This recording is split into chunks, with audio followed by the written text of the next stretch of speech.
Being a mom doesn't mean giving up on your dreams. Welcome to Thriving by Surviving, the Working Mom Show, where real moms share how they turn their passion into a career, not just for success, but for a life with more freedom and family time. This podcast is here to inspire you and to take the leap, because moms can follow their dreams. First guest today is Natalie, a powerhouse mom of three who left the corporate world to build her dream life and business in France, all while raising a 6-month-old. Now a CEO and membership expert, Natalie helps others turn their passion into thriving online businesses. Get ready to be inspired by her journey of courage, balance, and making life work on her terms. So, Natalie, welcome to the show. So, you left the corporate world to start your own business in France with a 6-month-old. What went through your mind at that time? Yeah. So, actually, to try to make it really, really short, what really happened is that my husband and I were working corporate in the US. So, after school, we met at school. After school, we moved back to the US to live the American dream. And we ended up staying there 10 years because we were in software engineers in the Silicon Valley. There were like tons of jobs. Yeah. Right. So we stayed there 10 years. We had 3 kids there. And life was great, but really, really crazy. And we were just feeling like we were not having the time to actually enjoy it. There was always something. And the driving in California. I fell asleep at the wheel twice. Wow. One was on a bridge. Oh my God.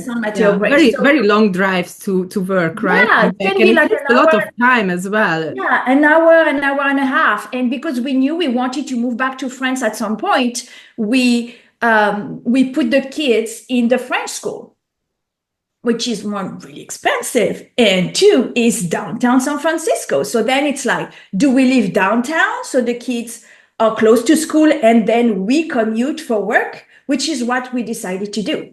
So that's why there was a lot of driving. And one day, actually, this is something we were kind of like talking or not talking about. That was a long time ago. So, but that was in 2005. And I found out I was pregnant with number 3.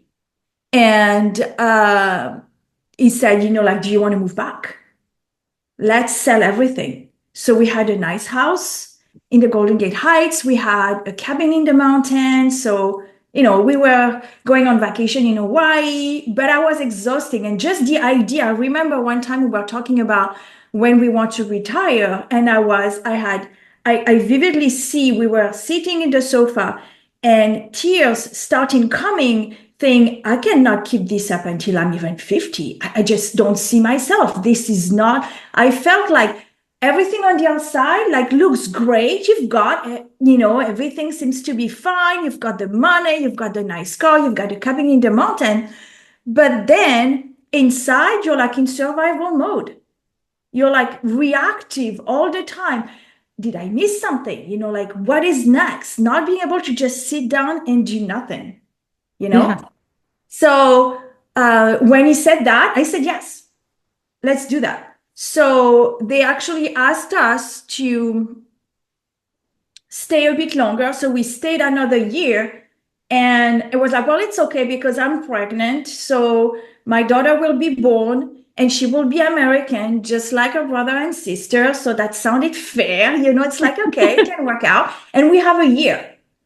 And just to give you an idea, we were like, okay, well, let's just do some work on this house, sell it, buy a fixer-upper downtown, remodel it, and then sell it. So that's how crazy we were. We were just adding more work to ourselves. Yeah, so that sounds the right decision with 3 kids, right? So that's being pregnant and building a house, exactly. Or renovating. So I found myself 6 months, 8 months pregnant, breaking down fireplaces and things like that, renovating the house, putting down hardwood floors and redoing kitchens. We love to renovate, we were also flipping houses there. And then we sold everything and then we moved back. Mm-hmm. And so we had bought the house that we are still in, actually, when we were still in the US. I just went on vacation, stayed 3 weeks. I was pregnant with my 2 kids. Yeah. I saw the house. Husband said, "You like it? Let's take it," right? So, and we're still in this house right now. And then what happened is that our idea was to stay 2 years and then move back to the US. And we ended up losing our job because the company was bought. Mm-hmm. And basically, we had to stay and not move in order to keep our job. Mm-hmm. So, and we were like, well, that's an opportunity. So let's move and let's figure out what we want to do. And what really happened is that my husband has always wanted to be his own boss. He is the entrepreneur. I was not. I am now, but I was not. And I was like, well, it's an opportunity to start a business, right? So we started a family business. This is a family business that we started in 2006. And so it's been going on, like 19 years now. Well, we're going on our 20th year. And it's been really difficult for me to switch from corporate mom and, all the things we have to do as mom and, managing a household, right? To suddenly becoming an entrepreneur, because there are so many hats that you have to wear, some that you're avoiding, some that you're not even aware of, right?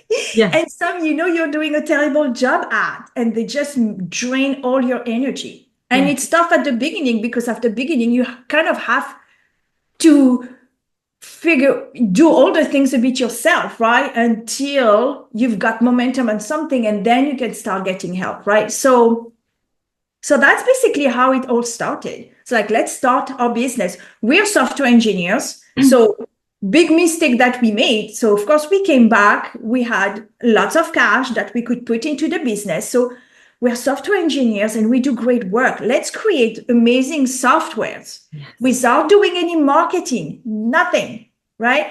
And it's going to be so amazing that everybody will buy. And guess what happened, right? Nobody bought. So that's basically the journey of how this got started. And it was really gradual.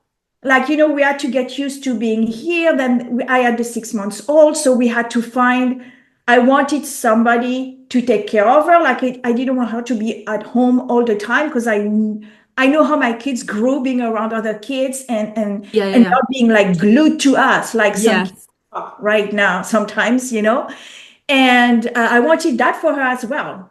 Mm-hmm. So we found someone, and what I really, really enjoyed is this idea of being able to be there, right? Getting them to school, bringing them back. And then I remember my 6 months old, when I would bring her to the nanny, we would just stay and I would have coffee and like my time, like I had nowhere to go to, right? Like, and that felt amazing. That really allowed us to slow down. Yeah. That's probably that was like the biggest change for me. It's like it started to feel like more on my terms. Yeah. And you are originally French, right? Yes, I am French. So we are in France. So you lived in the US, went back to France, and did you have any culture shock going back, even though you were originally French? Like, oh my God. Why do you think we're having this conversation in English and not in right? Okay. I don't have a website in French. Oh yeah, the shock was big. Well, even though we were coming, like, so we made a point for the kids to come for the summer every year. Mm-hmm. So to learn the language and the culture. And family, just family, being around the cousins and things like that, right? So what the kids knew about France was fun, summer, grandparents, ice cream, beach, right? All this stuff, right?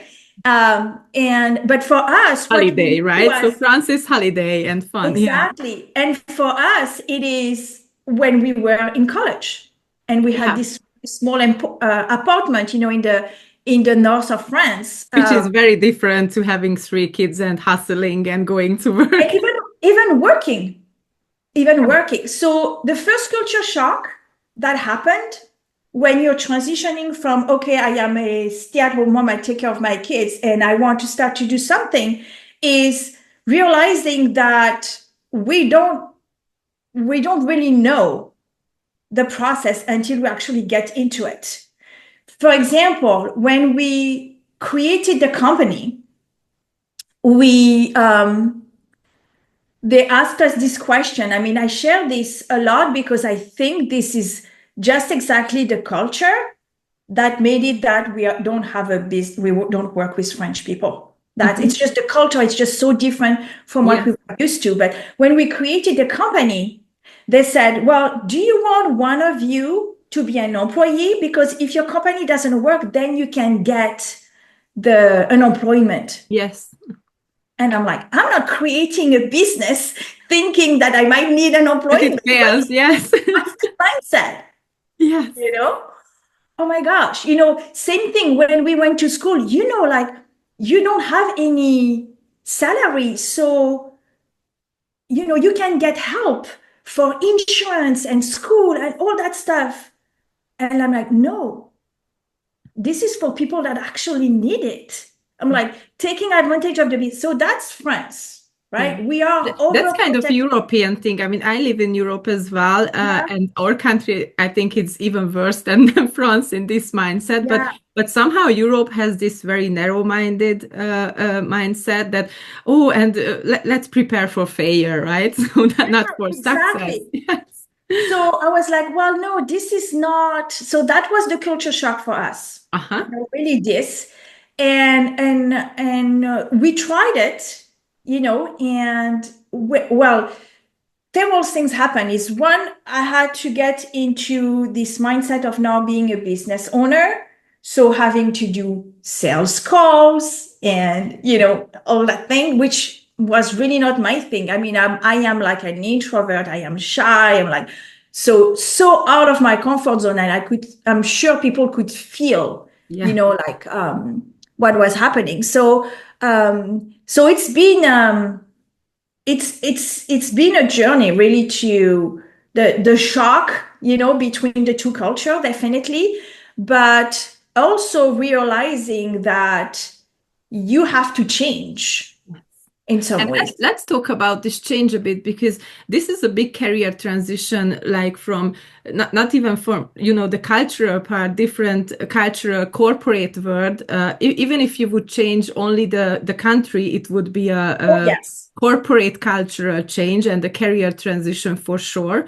But from corporate, being a business owner, that's something that people usually don't talk about enough, and especially moms, because lots of moms choose that because they cannot keep the from 9 to 5 work because of there is no home office, or traveling a lot, which takes a lot of time from actually your family or from your kids. And it sounds from the outside, sometimes it sounds like, and I went to business and, I had success, and the in-between struggling months and days, what you mentioned as well, which is, I think, very important to mention when we are talking about career transition, especially for moms, that it's not a one-day success plan, right? So No. it's not an overnight thing. As you said, you have to take on many roles that are not really comfortable, and not only not comfortable, but you are probably not an expert in everything, as no one is. But this takes really lots of courage, and this takes lots of resilience and lots of strength. And I think I especially believe that moms have these strengths to to just push through, because what you said, with a 6 months being pregnant, with a 6 month pregnancy and having 2 kids, and living in a different country and hustling and working and everything, and then you renovate the house. I think that kind of resilience and strength, and okay, we have to push through, this kind of mindset can help you in business as well, right? But it's not an easy thing. We have to mention that. Actually, yeah, exactly. And I think what I would say, what people might not realize, so if you go back into corporate and get a job, like, after you've had kids, you've been at home for a while, you go back, or you go for the first time, whatever that is, Yes. that is a change. That is a huge change. You have limited control over what happens because it is a job, right? Yes. Now, when you create a business, and this is something that we are not used to, you have full control. Whether you believe it or not, you have full control. Full control if you decide that you're going to work part-time from day one. Yes. Right? Full control of who you're going to work with, right? And full control of the pace at which. So I know some people, even I have friends, like business friends, where when they had like, smaller kids and there is no school.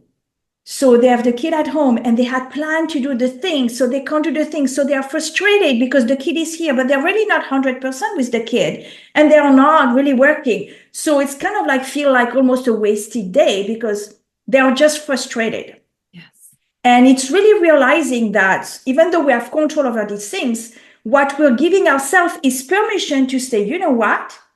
Today, I cannot do this. I have to take care of my child because he's sick. And we have to be reminded that this is the flexibility that having our own business gives us. So it's not a problem.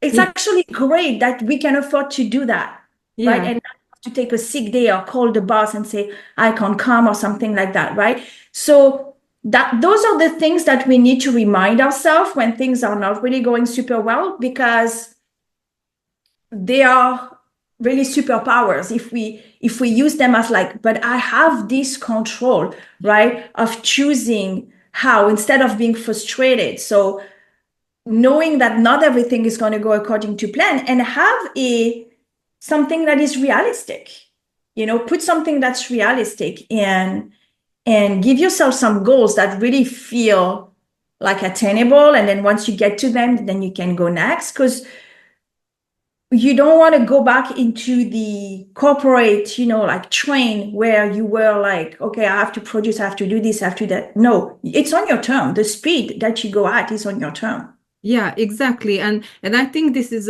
a great advice to those who are listening now and thinking about, maybe I should start some business or stay in the corporate world, and who are now maybe new moms and have the time to think about what is next.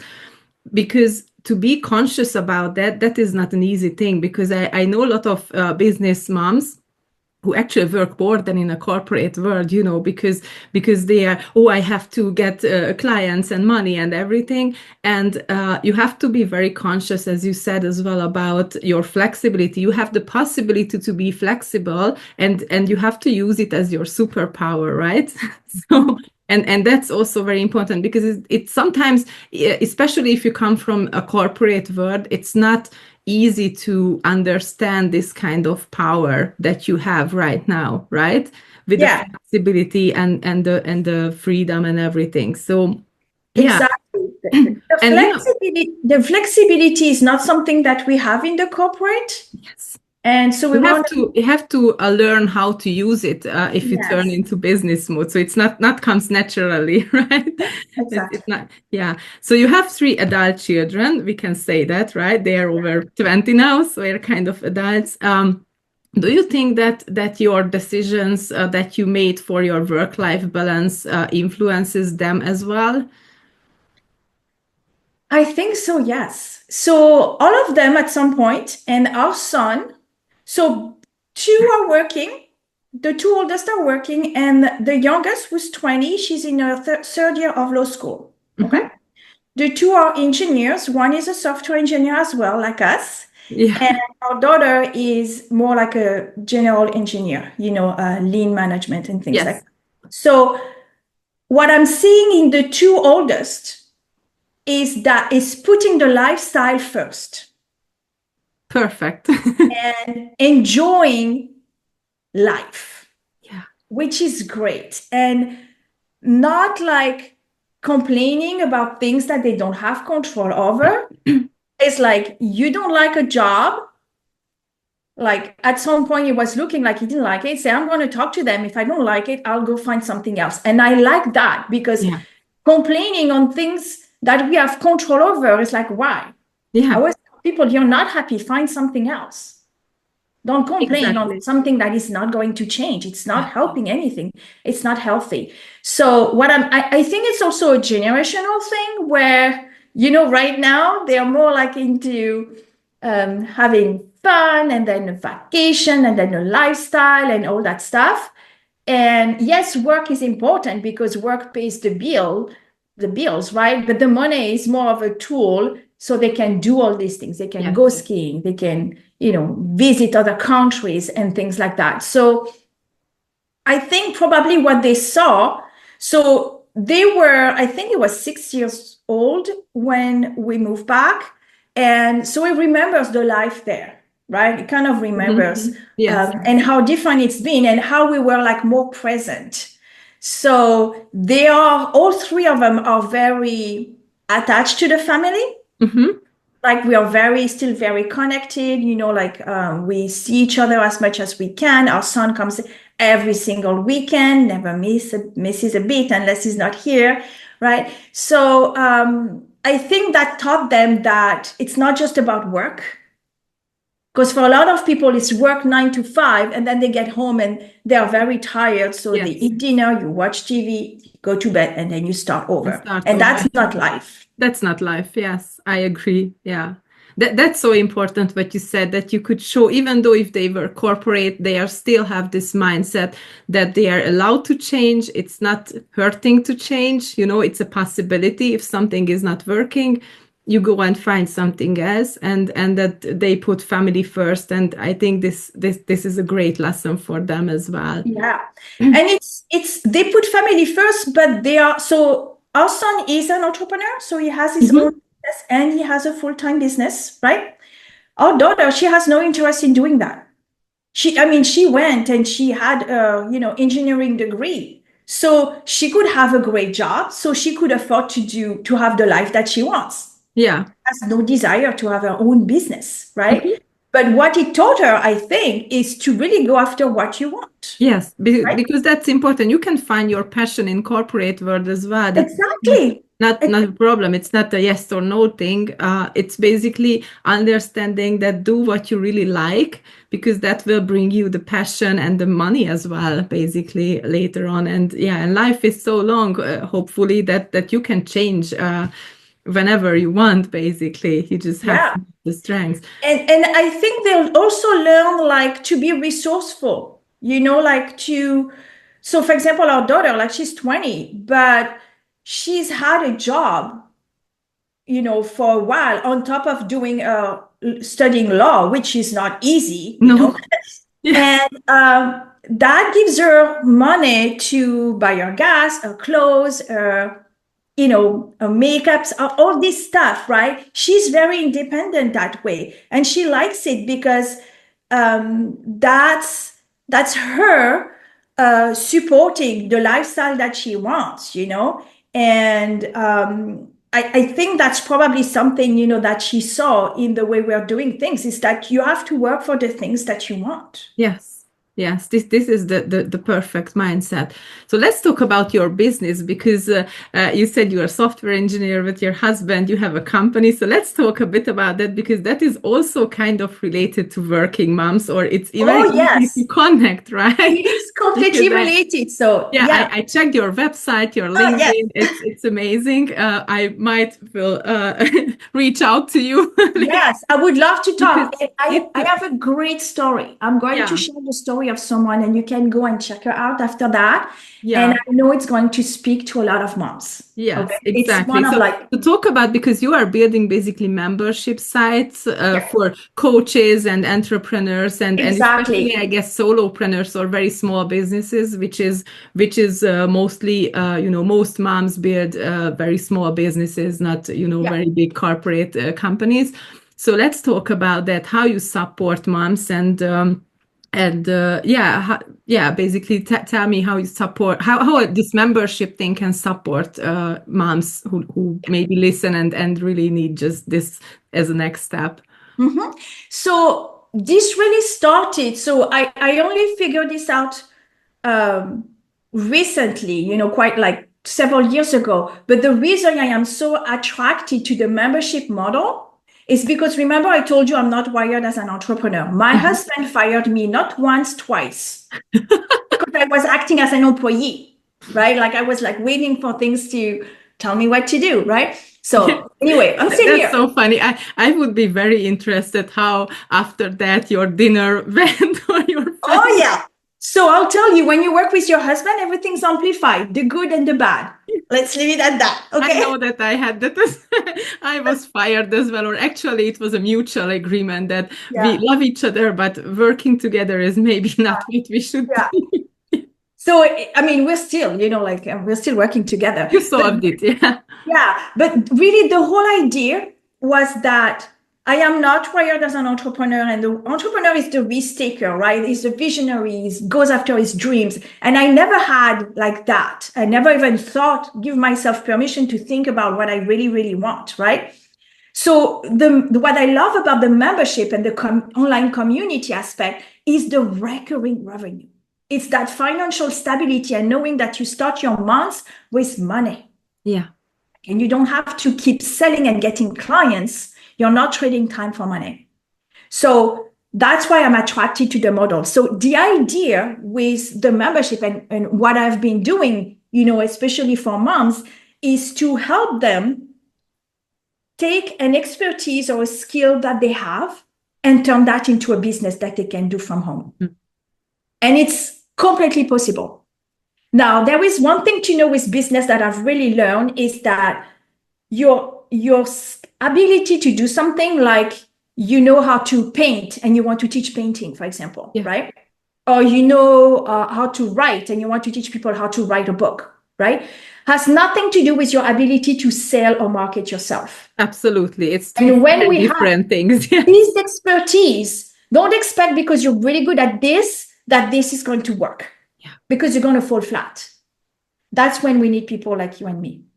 That's just the reality. Because marketing and sales, if you suck at this, and if you try it like by yourself for too long, then you're going to say, well, I'm not good enough. It has nothing to do with that. Yes, it's just that you don't have the skills.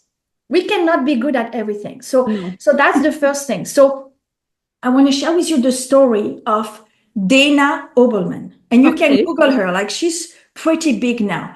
Dana Obelman was a mom. She's still a mom. Yeah. Had a son that she didn't have a business. She had a son that would not go to sleep. She tried many things. She couldn't find anything. I think many moms can relate to that, right? Yes. And so if that's an issue, you can go and check her out. It's called the sleep sense method. Mm-hmm. So she found something that worked, right? And she's like, oh, I found something that worked. Then she started to share it with other women in her city. And people loved it. So she created a course about it. Then the other moms who were not working were like, well, can I talk about this? So she created a certification to certify mom to be able to teach. So she created spread the whole word about this, right? The technique, probably, a business model for for moms to start a business teaching the method that they had gone through. So you're the case study, right? Like it worked for me and now I run a business sharing the same. So you can imagine the passion and the energy and the belief that people have. And that's why it's working. And now she has like a 7-figure business and it's working amazingly, but it really started with something that she found. So you could be a mom problem, right? Which every mom has, that your kid is not sleeping. I think I don't know any mom who hadn't had this problem at least for a week or something. Yes, exactly. So you can imagine, think of it. You're at home. You love to cook. Maybe you're a mom of twins. Maybe you're a mom of a child with special needs, or that is sick, or maybe that is struggling to eat, so you can do something around nutrition. Or maybe you're a great gardener. Or maybe it's a skill that comes from your corporate days. Yes. We are all either mom, wife, partner, son, maybe it's taking care of your aging parents. It's there is so many things. We are earning skills with life that we can monetize. Now, how do you Absolutely. choose? Because that's the thing. How do you choose? Well, that's where you need to dig deep into what you really, really want. Yeah. That's the key, because, and that's what I tell people, it's like, don't do something because it sounds easy and like, is it really what you really want to do? Like, what is the thing behind? Like, do you want to leave an impact? Like, do you want to,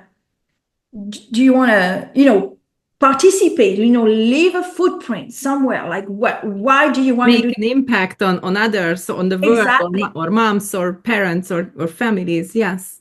Because this is how, when things don't turn out as expected, because you will have roadblocks, this is how you keep going. Mm-hmm.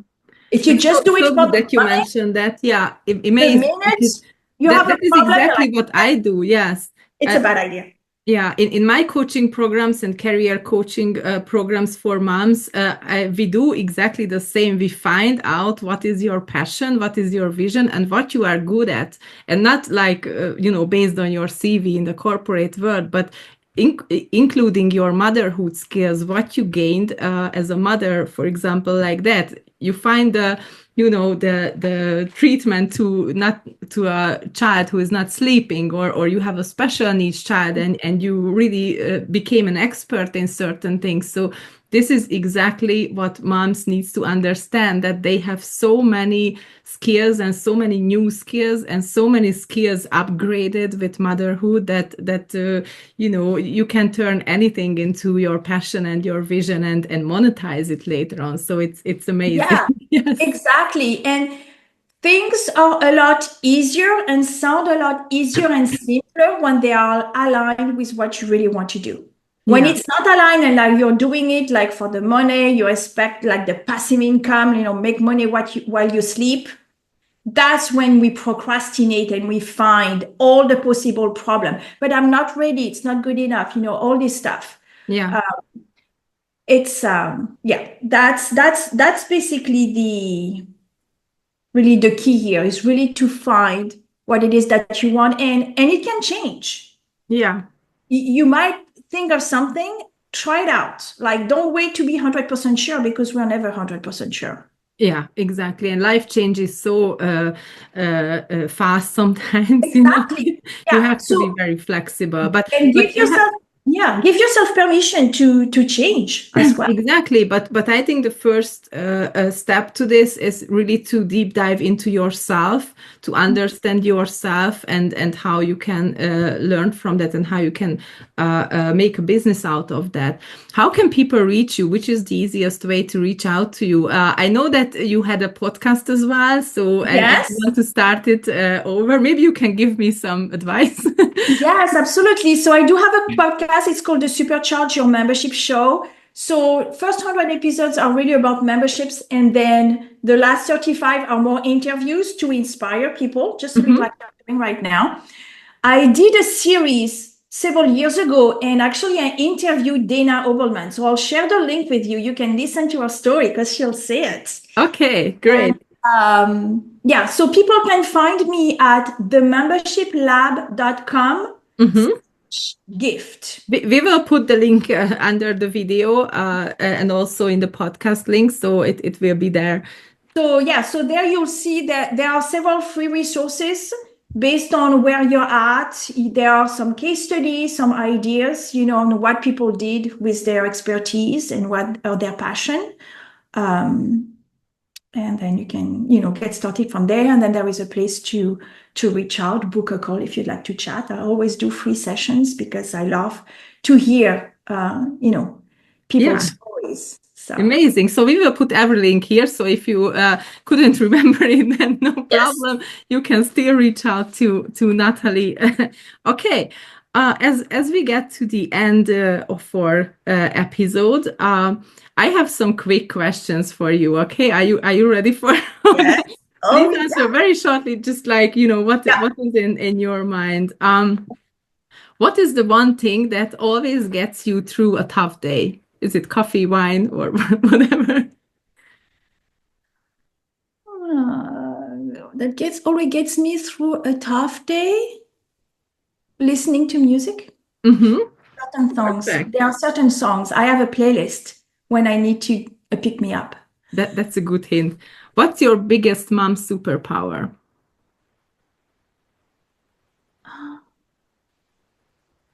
Listening. Um, It's I would say it's not really listening. It's like they know to come to me when they think there is no solution, and I say we'll always find a way. mhm. And That's a especially with good my one. youngest, it happens a lot.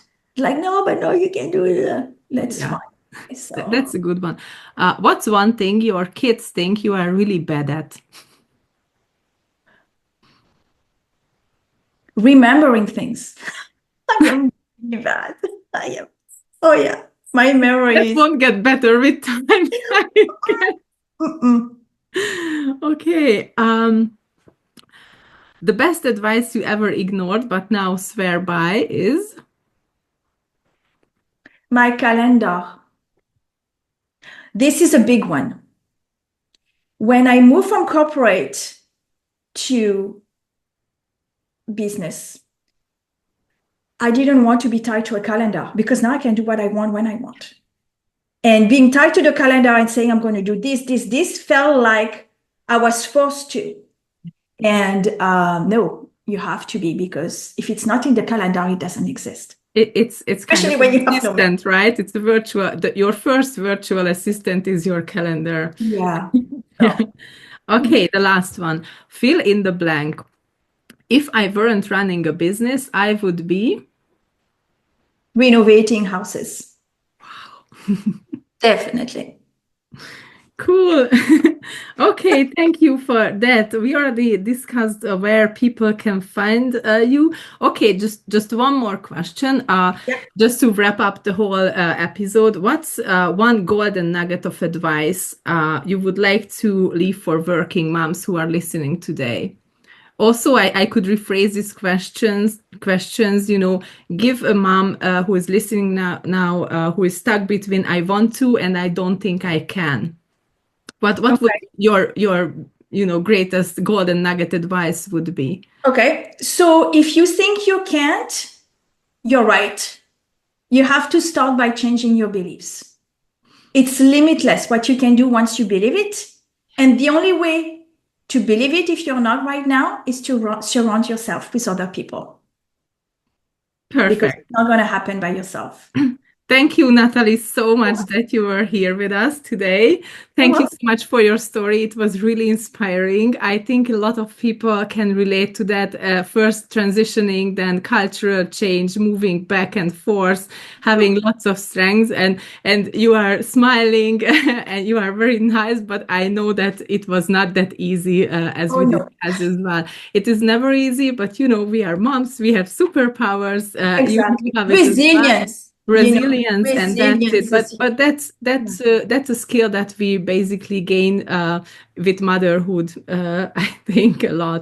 So Yeah. that's one thing. Yeah. Okay, thank you so much that you were here. Thanks for tuning in to the Working Mom Show. If you love this episode, don't forget to subscribe and follow for more real talk on motherhood and career. And be sure to check out the episode description for links to my guest website and socials. See you next week.